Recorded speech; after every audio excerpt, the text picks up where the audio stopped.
Dr. Shabir Alibhai obtained his medical degree from the University of Toronto in 1993 and specialized in internal medicine and geriatric medicine.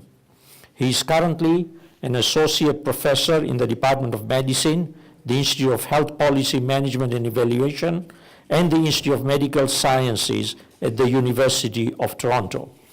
He is also staff physician in the division of General Internal Medicine and Geriatrics at the University Health Network.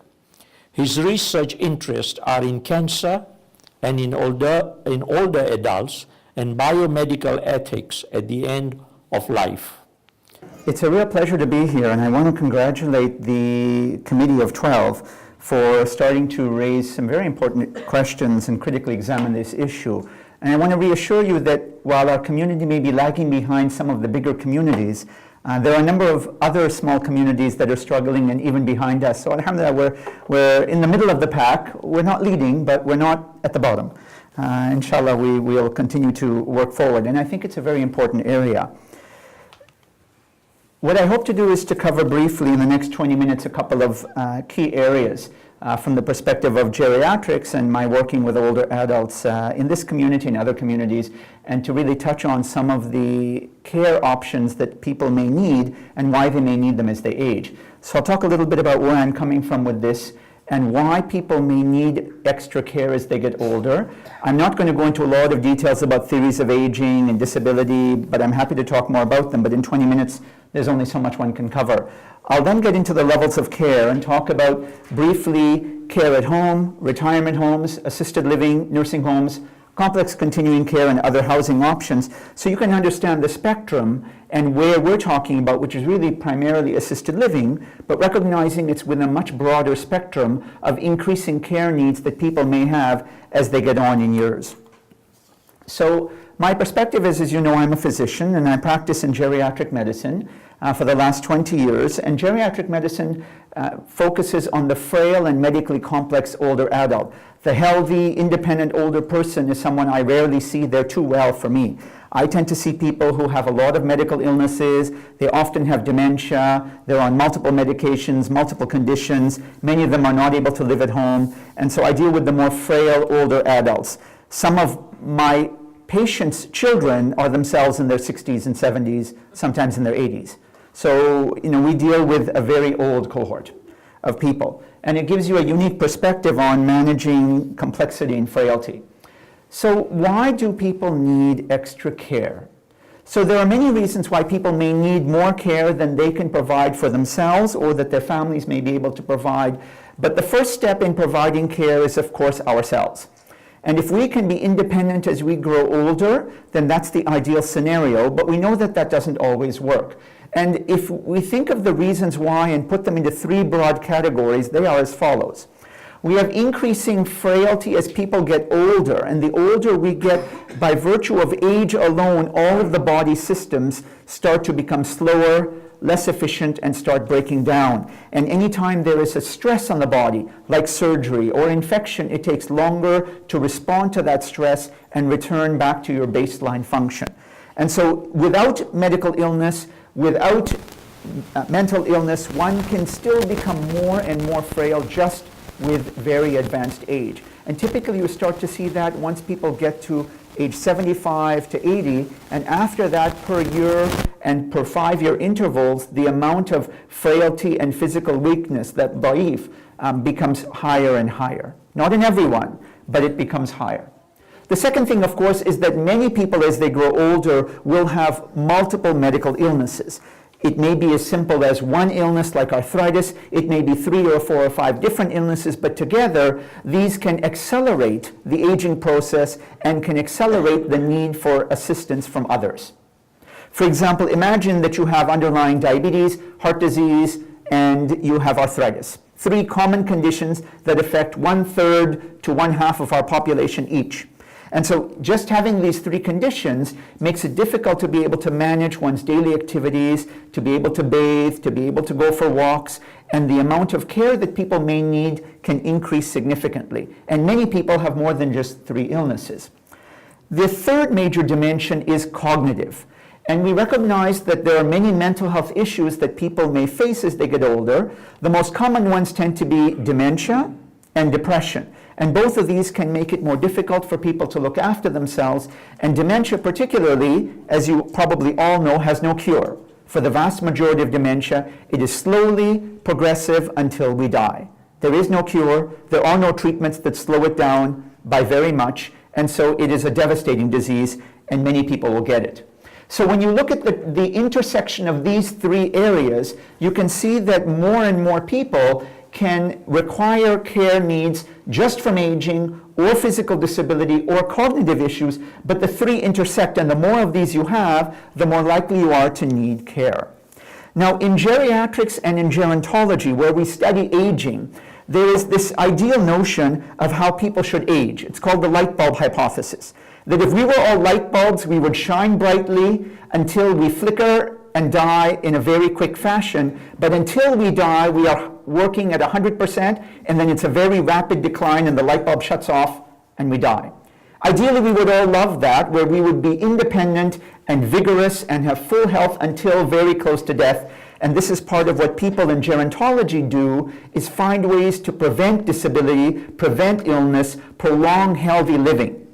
But unfortunately, for most of us, that model doesn't work. It ends up being more like the old car model, where the car is slowly putting on more and more kilometers, more and more parts need to be repaired, you get more rust, and at a certain point in time, the car will completely collapse. But until it does, there's a lot of spurts and bits and starts. Some parts can be replaced. You might get a new eye, you might get a new knee, you might get a new heart. But at the end of the day, the new parts don't work as well as the old, and the rest of the car is dwindling away until we die. And so until we get from the old car model to the light bulb model, the majority of seniors and young people in these communities will age, and we will need increasing care before we die. And it's a reality that will affect many of us. Let's put some numbers on it. By the time people reach the age of 65 or 70, they have on average 2 to 5 chronic medical conditions that cannot be cured. They will live with them for the rest of their lives on medications that will manage them, but they are there forever. Diabetes, high blood pressure, angina, etc. You can manage them with medications, exercise, diet, but you can't cure them in the majority of people. They will be on average between 4 and 7 daily medications they're taking every day, and as science advances, the number of medications people are on goes up. You have a heart attack, you leave hospital on 4 to 6 new medications you take every day. Right? Science is advancing, but the burden on people is there, and the longer you live with these conditions being managed, the more you are going to need care. And so we're helping people live longer and reducing disability, but at the end of the day, many people still have years of life where they have disabilities and need care. I'm not trying to scare us. This is the reality. We need to be able to learn about it and face it. By the time you reach age 70, 1 in 3 people will have difficulties with one or more basic daily activities, such as bathing or dressing, where they will need help for part of, most of, or all of that task every single day. You can think about your loved ones, and some of you in the audience may have some of these restrictions. And as you get older, the proportion who need help goes up. And then finally, by the time we reach 85, on average, 1 in 3 Canadians will have one type of dementia or another. The most common being Alzheimer's, but there's 100 different dementing disorders. So 1 in 3 by 85 will have dementia. By the time you're 70, 1 in 3 will have physical disabilities. It's no surprise that a lot of people will have care needs as they get older. This is the reality, and it's not unique to the Khoja community. It's not unique to Muslims. It's not unique to Canada. It happens everywhere. But of course, Canadians tend to have a very long life, one of the longest in the world, and so we deal with this. This is a very simple schematic that just shows that there is a spectrum of increasing levels of care that people may need. I don't know if the pointer, the laser is not going to project very well. On the left-hand side, we have people living at home. And as already alluded to, and I'm not going to talk much about this, but people can live at home alone. They can live at home with family. They can live at home with extra paid care from public sources, such as the government sending in home care, or CCAC, as many of you know. They can pay for private services at home. But it doesn't work for everyone for various circumstances. The next level of care that people may have is a retirement home, and I'll talk a little bit about what that entails. And there is some blurring or difficulty distinguishing sometimes between retirement home and assisted living, and we're not going to detail the nuances, but we will talk about these.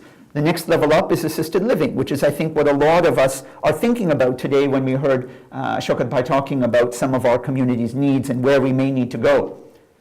The next level above that is a nursing home, and the highest level of long-term care is complex continuing care, or CCC. I haven't put acute hospital in here because people don't usually live in hospitals for long. They go to hospitals for acute care, they get stabilized, and they go somewhere else. Rehabilitation, home, nursing home, etc. Some people do die in hospitals, but that's the minority. Alhamdulillah. So, in the ideal scenario, as we mentioned, people will be living at home and get extra care from family and or private care, publicly available care, but we know for a number of reasons that that's not always possible. Family is not always present. They have to look after their children, they have to earn a living. These are other things that, as Maulana alluded to, are within the Sharia and within the expectations of what people need to do. Family is not always even in the same city where people live. Right? The reality of our modern times, people are moving around. Also, the closest family may not be able to physically or sometimes mentally be able to manage all the needs of their loved ones. There are tremendous stresses looking after people, and many of the caregivers themselves have their own medical issues. An elderly spouse of an older person, whether a man or woman, they may have their own health issues or cognitive issues, and they can't always provide. And the other family can't always be there. And so while it's ideal, as Maulana said, it's not the reality for many. And so if you can meet the need at home with extra care from family, from home care, from private sources, that's wonderful. But it doesn't work for everyone. So one level of care that is there for predominantly independent seniors is the retirement home. These are typically multi-level or multi-story buildings with individual units, so small rooms that people have within a larger building, or a community of townhomes, for example, in a retirement village or retirement community. They have some key characteristics.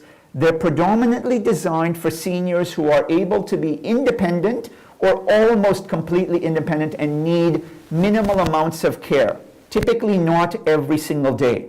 Although I'll come back to that in a second. The retirement homes are changing in Canada for a number of economic and other reasons. Most retirement homes have some kind of joint dining area, so people don't have to cook for themselves. Some of them, their rooms have small kitchenettes where they can prepare a breakfast or reheat food, but most of the time the dining takes place in a shared dining area, and people aren't cooking their own meals. Even if they can, many times they've done it for 60, 70, 80 years, and now it's time to let someone else cook, and you pay and you enjoy it. Hopefully it's good food. And most retirement homes, because they're privately run, the food is not bad, better than nursing homes, that's for sure. And many times these retirement homes are within a larger community of care where you may have assisted living, retirement homes, sometimes nursing homes on site, and more options. And that's something that we may need to think about in the longer run, because at some point, many people can no longer live in the retirement home. And then to have to leave the community and go somewhere else, for example, to a nursing home or complex continuing care, can be psychologically and emotionally very difficult because it has become a home. Almost all retirement homes in Ontario and other parts of Canada are private, and they can have very basic facilities, or they can be rather luxurious. Some of them will cost upwards of $7,000 a month, which is quite pricey, but that's getting all the bells and whistles, and these are beautiful retirement homes that are wonderful and have many services.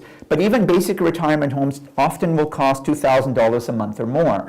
And so they are privately funded by individuals, themselves or their families. The government does not subsidize retirement homes, and the government does not have co-payment structures like they do for nursing homes. That being said, there are some subsidies available to build certain facilities depending on the particular grant and the structure of the retirement home. I'm not an expert in that area, but there are. Services in retirement homes can usually include housekeeping and laundry. These are provided, and you can pay for additional physical services, whether massage therapy, physiotherapy, psychological services that are available. Sometimes there's counseling, social work, and social therapies. And because a retirement home is considered your own home, you can still get home care to come into the home and provide publicly funded care in that retirement home.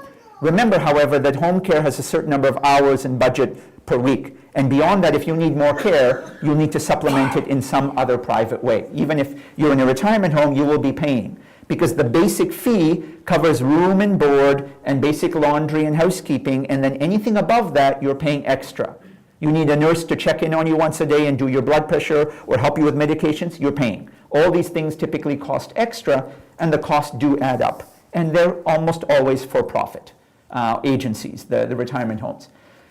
Now, one of the things that has transitioned in Ontario is because there's no private nursing home. You cannot have one.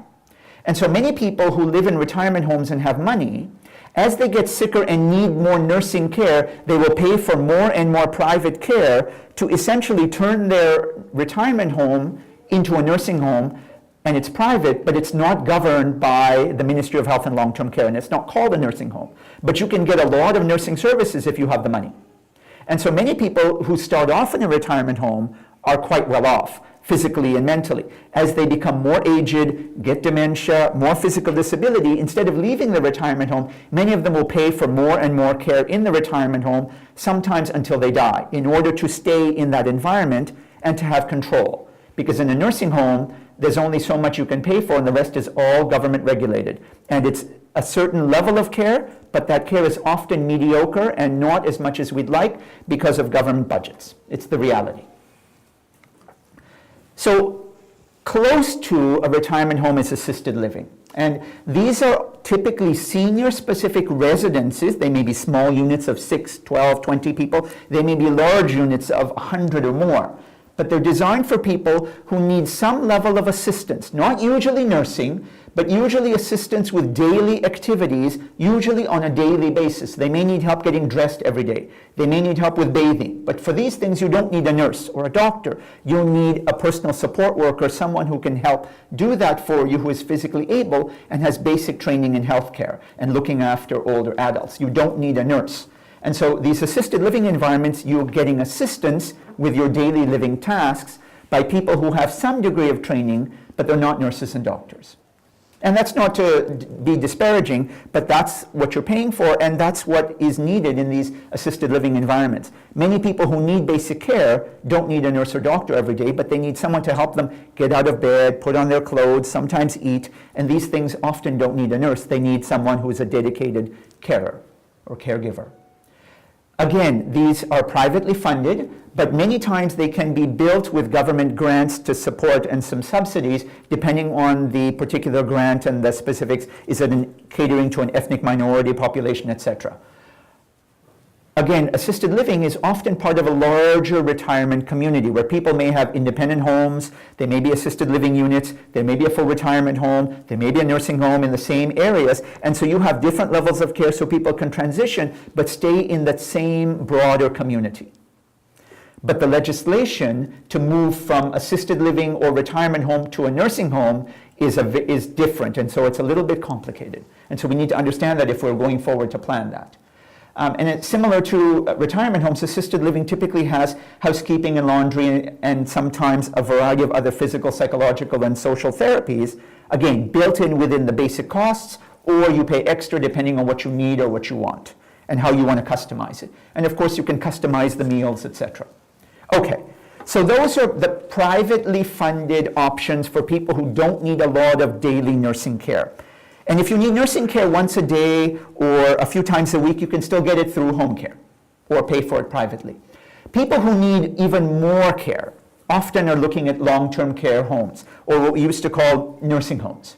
And these are designed for people who need not just help with daily activities, but need nursing care or need regular supervision because they're unsafe to look after themselves, typically because of cognitive difficulties. They may wander, they may get lost, they may set fires, they may hurt other people because they don't have full control of their mental facilities, or physically they are so weak they cannot look after their daily tasks even with simple supportive care. They need nursing care, typically. And they need a certain amount of nursing care per day in order to be able to help them, or they need a secure environment that may have a locked unit that they can't leave on their own. They are monitored 24 hours a day for their safety. Obviously, there are some concerns in these environments, but these are highly regulated environments. They are known as nursing homes. Some people call them municipal homes for the aged, depending on what website you go to and what information service you look at. They used to be called charitable homes for the aged and still are in some parts of North America. All nursing homes are licensed and approved by the Ministry of Health and Long-Term Care, the MOHLTC. And they must meet very specific provincial standards when it comes to the care, the services, and the resident fees. You can't charge what you want. There's a standard fee for a public room, for semi-private room, and for private rooms that are dictated every year by the ministry, and you have to follow those guidelines. Similarly, you can't pay for extra care in the nursing home unless you're paying privately. So there are many people who will get the regular nursing care in the nursing home, but because they want extra care, they may pay for an extra personal support worker for 4 hours a day, maybe 2 hours in the morning, 2 hours in the evening to help them around mealtime and so on. Because the number of nurses to patients in these long-term care facilities, some of you have loved ones in these facilities, are at a very low level. And I can say this, I work in the system, but the system is rather mediocre in terms of the budgets and what it will pay for. And you cannot get extra care publicly because everyone gets the same budget, every nursing home. Whether it is a fancy, beautiful nursing home like Monshong or Baycrest, and I don't have stock in either of those. They're beautiful nursing homes for the Chinese and Jewish communities, but even they, with their millions of dollars of donations, can't get extra nursing or personal support workers. What they can get is beautiful paintings, beautiful foyers, lovely elevators, but the care that's provided, the clothing, etc., is all government regulated, and you can't get extra. Everybody's at the same mediocre level, and you can't buy more unless you do it privately and personally. And these are all non-profit organizations, every nursing home in Ontario. Some provinces allow private nursing homes, Ontario does not. The next level up, the highest level of care, is for people who need even more care, and I'll be very brief about this, but complex continuing care is there for people who don't just need a secure environment, don't just need daily nursing, but they need several hours of specialized nursing a day because they have multiple tubes, complex wounds. They need dressings to be changed 3 or 4 times a day. They have vacuum devices for complex ulcers, etc. So typically 2, 3, 4 tubes or more, and often needing 2 to 4 hours of nursing care a day, not just personal support. And so these are very, very frail, complex patients who live there, and they often have a very short survival, but they may live there for 6 months to a couple of years before they die, often going in and out of acute care because they are quite ill. But this is the highest level of chronic care you can get. Used to be called chronic care, now it's called complex continuing care. Some CCC facilities do have a little bit of slow rehabilitation, very gentle rehab that people may go to for 3 to 6 months, but they're not the primary reason that they exist, and they're also undergoing some changes and trying to reinvent themselves. But they're legislated, they're not-for-profit, and they have limited budgets as well. A little bit more about assisted living and then I'll end off. So all Ontario assisted living facilities, as far as I understand, and I've consulted with several of my social work colleagues in the geriatric field, so if I make a mistake, it's my apologies. I know some of the legislation, but not all of it. They are all licensed by the Retirement Home Regulatory Authority, which is not the same as the Ministry of Health, different branch, it's not the same as nursing homes. That body, the Retirement Home Regulatory Authority, plus other branches of the ministry will inspect these facilities, make sure they follow legislation in order to minimize any risk of abuse or neglect, which does happen in our communities as well as others. And unfortunately, Maulana's story is not unique. I've seen it in Muslim communities and certainly non-Muslim communities as well. The rights of the seniors fall under the Retirement Homes Act. There are specific rights as to what they're allowed and what they are entitled to within these facilities. But the regulation around health issues in those facilities is provided by the Ministry of Health. But they don't legislate other areas. There are also particular legislation around food and food services, food handling, food inspection that is regulated by the Health Protection and Promotion Act. And so you can see how there's multiple acts, multiple bodies, and the legislation is a little bit complicated. And so if we're going to move in this direction, we will need to consult with people who really know the area so we avoid some of the landmines. But the HPPA ensures that healthy and fresh meals are being served in a sanitary and in a comfortable environment, so there's no risk for people getting burned, there's no risk for infection, etc. Food handling, hepatitis, all those things are there. So let me end off with this slide to summarize some of the advantages and disadvantages of assisted living. It is not perfect by any means, but we are talking about ways of meeting our needs and our obligations in ways that may not be ideal, but still acceptable to us as a community and to us from a Shari perspective. There are 5 advantages that I've listed and 5 disadvantages. There may be some more you can think about, but these are some of the biggest ones. The advantage of an assisted living environment is it is regulated. At the same time, however, it is not non-for-profit. And so many of these facilities are for-profit by different communities, different people with different vested interests. Meals are provided, but in most assisted living environments, they're not halal, and so there may be Sharia issues, although you can often get choices and you'll get healthy food, but you certainly won't get halal meat and chicken there in most of these facilities. And the assisted living environments are there to help people maintain independence as much as possible. They're not going to try and do everything for the seniors. They're going to help them in ways where they need it and let them be independent in all the other ways, at least in theory, so that people can maintain independence as long as possible. One of the big risks of these facilities, as we've heard about, is that there is this sense of social isolation. You're not with the rest of your community. It's hard to get out of that building physically or mentally, and so it becomes easier to just stay there and have services brought to you, and that risks social isolation. To some extent, it is a home-like environment. You have your own room, you have common areas, but the amount of personal space in your room tends to be fairly small. If you want to pay for a big room, you may, but most of these facilities are not designed with very, very large rooms. Even though $7,000 a month retirement homes, you do not get a big room with 2,400 square feet, for example. That doesn't work. That would cost much more than that.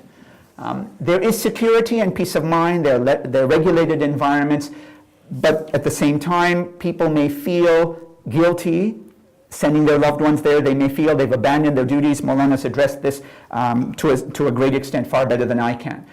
But I just want to end off by reminding us that many of these disadvantages, for example, the for-profit concerns, the lack of halal meals, the social isolation, the feelings of abandonment, we can tackle these to a significant degree if these facilities are under our control. We cannot reduce them to zero, but we can tackle them substantially to a greater or lesser degree. We can have majlises on site, we can have regular visits, we can have arranged outings, we can create halal food environments, and we can have many of these things where we can make them feel like they're still part of a community. Many of them are cognitively able to interact, and so we can take advantage of that in ways that you can't control if it's someone else's assisted living environment. I want to end off by just reminding you, and I'm not focusing on these, but there are even more housing options besides the ones I talked about. They have their own nuances, and I won't focus on them, but there are seniors apartment buildings that are regular apartment buildings, but in fact they are customized for seniors. They may have special equipment in every single unit or some units. They don't have a lot of the other features of retirement homes or assisted living, but they have some facilities on site. There are whole communities called adult lifestyle communities in the Greater Toronto area, in Barrie and other areas, catering to different levels of seniors, usually who are still fairly independent, with a lot of retirement activities and theater and this and that for people who are still fairly well, but you'll see these advertised. And of course, there is respite care, but respite care, remember, Maulana alluded to it, it is a short stay program, often specific beds within a retirement home or a nursing home that people will put their loved ones in for a few weeks at a time. You can have up to 30 days a year under the ministry's guidelines if you meet their criteria, and you have to apply in advance. But let's say the family is undergoing a lot of stress, somebody's got illness, or they want to go away and they can't take their loved one, they could arrange to have their loved one stay in a respite care facility with nurses on site and getting extra care for a week, or 2 weeks, or 4 weeks, to let the family do what they need to do. But these are short-term solutions. Respite care is not long-term, but it's an option that I think our community doesn't really know a lot about, and we don't usually apply, so I wanted to mention that. And I'll stop by acknowledging my colleagues in social work at my institution who provided a lot of information to me over the years on assisted living. Thank you. Assalamu alaikum.